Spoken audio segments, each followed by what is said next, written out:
Tak hanya berlangsung dengan tertib, seluruh peserta upacara Harkitnas ke-110 yang terdiri dari ASN, TNI, Polri, dan pelajar Tulungagung ini nampak mengikuti prosesi upacara dengan penuh rasa hikmat.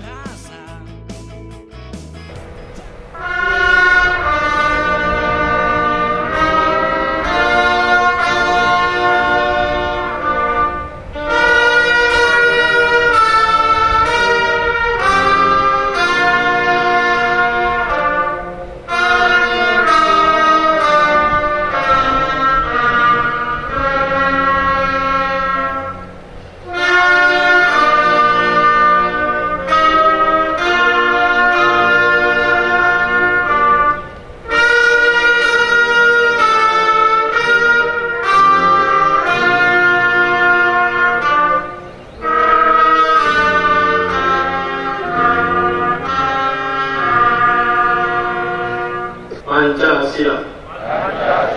Satu. Ketuhanan yang Maha Esa. Dua. Kemanusiaan yang adil dan beradab. Tiga. Persatuan Indonesia.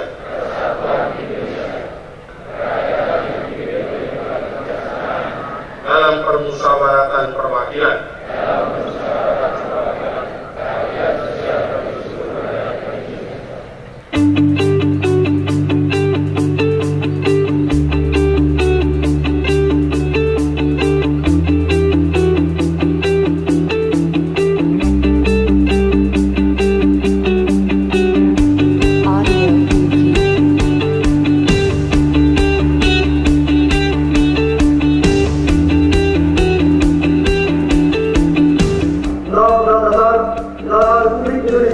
Tahun 1945 siap bertahan bahwa sesungguhnya kemerdekaan itu adalah hak segala bangsa, dan oleh sebab itu maka penjajahan di atas dunia harus dihapuskan karena tidak sesuai dengan pri kemanusiaan dan pri keadilan. Dan perjuangan pergerakan kemerdekaan Indonesia telah sampailah pada saat yang berbahagia dengan selamat sentosa menghantarkan rakyat Indonesia ke depan pintu gerbang kemerdekaan negara Indonesia yang merdeka, bersatu, berdaulat, adil dan makmur. Atas berkat rahmat Allah yang Maha Kuasa dan dengan didorongkan oleh keinginan luhur supaya berkehidupan kebangsaan yang bebas, maka rakyat Indonesia menyatakan dengan ini kemerdekaannya. Kemudian daripada itu, untuk membentuk suatu pemerintah negara Indonesia yang melindungi segenap bangsa Indonesia dan seluruh tumpah darah Indonesia, dan untuk memajukan kesejahteraan umum, mencerdaskan kehidupan bangsa, dan ikut melaksanakan ketertiban dunia yang berdasarkan kemerdekaan, perdamaian abadi, dan keadilan sosial. Maka disusunlah kemerdekaan kebangsaan Indonesia itu dalam Undang-Undang Dasar Negara Indonesia yang terbentuk dalam suatu susunan negara Republik Indonesia yang berkedaulatan rakyat dengan berdasar kepada ketuhanan yang Maha Esa, kemanusiaan yang adil dan beradab, persatuan Indonesia, dan kerakyatan yang dipimpin oleh hikmat kebijaksanaan dalam permusyawaratan perwakilan, serta dengan mewujudkan suatu keadilan sosial bagi seluruh rakyat Indonesia.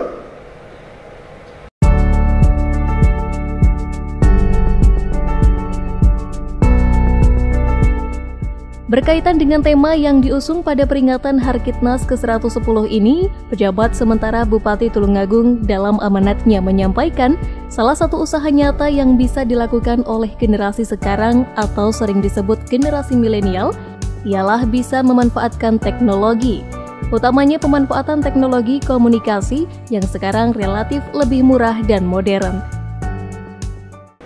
Ketika rakyat berinisiatif untuk berjuang demi meraih kemerdekaan dengan membentuk berbagai perkumpulan lebih dari seabad yang lalu, kita nyaris tak punya apa-apa. Kita hanya memiliki semangat dalam jiwa dan kesiapan mempertaruhkan nyawa.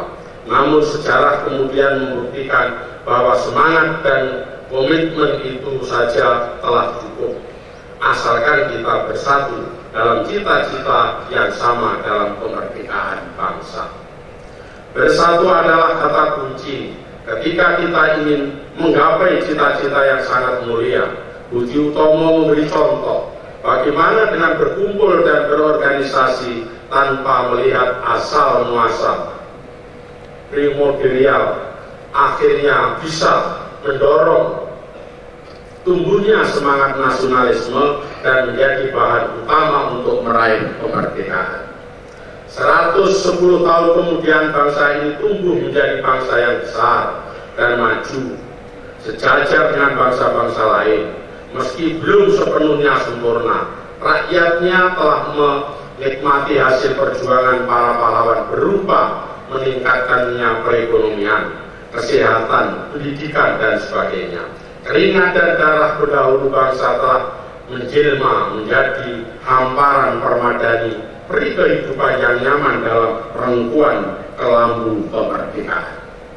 Peringatan Hari Kebangkitan Nasional tahun 2018 kali ini mengambil tema pembangunan sumber daya manusia, memperkuat fondasi kebangkitan nasional Indonesia di era digital.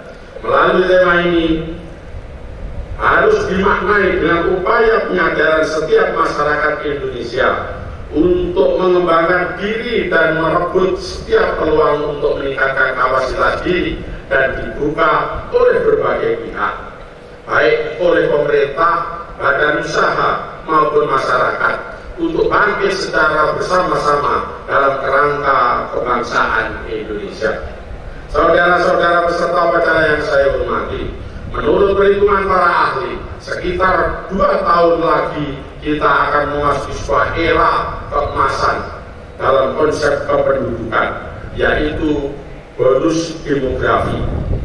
Bonus demografi menyuguhkan potensi keuntungan bagi bangsa karena proporsi penduduk usia produktif lebih tinggi dibanding penduduk usia non-produktif. Menurut perkiraan Badan Pusat Statistik, rentang masa ini akan berpuncak nanti pada tahun 2028 sampai 2031, yang berarti tinggal 10 sampai 13 tahun lagi. Pada saat itu nanti akan ketergantungan penduduk diperkirakan mencapai titik terendah, yaitu 46,9%. Proyeksi keuntungan bonus demografi itu akan tinggal menjadi proyeksi jika kita dapat memaksimalkannya. Usai usia produktif hanya akan tinggal menjadi catatan jika mutu sumber daya manusia produktif tidak dapat mengungkit mesin pertumbuhan ekonomi. Oleh sebab itu, Bapak Presiden Joko Widodo dalam berbagai kesempatan selalu mendorong dunia pendidikan, bekerja dengan industri dan bisnis untuk mencari terobosan-terobosan baik tingkat pendidikan tinggi maupun menengah. Harus selalu diciptakan untuk memasok industri tenaga terampil yang siap kerja. Generasi bonus demografi kita kebetulan juga beririsan dengan generasi milenial. Pada saat yang sama juga terpapar oleh masifnya perkembangan teknologi, terutama teknologi digital. Digitalisasi di bidang ini juga membuka jendela peluang ancaman yang sama. Ia akan menjadi ancaman jika hanya pasif menjadi pengguna dan pasar, namun akan menjadi berkah jika mampu menaklukkan menjadi pemain yang menentukan tatanan ekonomi berbasis digital dunia.